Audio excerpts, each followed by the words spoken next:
Alas 3 ng madaling araw, pagod na pagod si Nurse Lani sa kanyang shift. Habang sumakay siya sa lumang elevator ng ospital, sumabay ang isang tahimik na ina at batang may hospital wrist tag, pati na rin ang isang nurse na hindi niya kilala. Sa loob biglang nag-flicker ang ilaw, puti tapos pula, na para bang may kakaibang enerhiya sa paligid.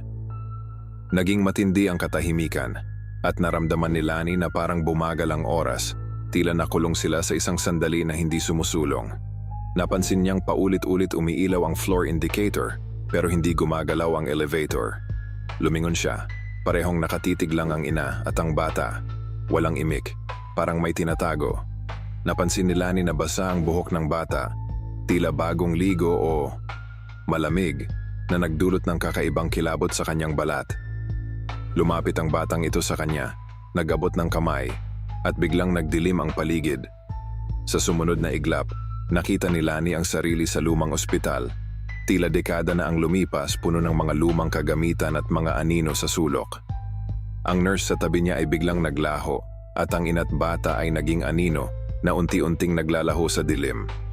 Nang bumukas ang elevator, nagbalik ang lahat sa normal, pero may bagong wrist tag si Lani.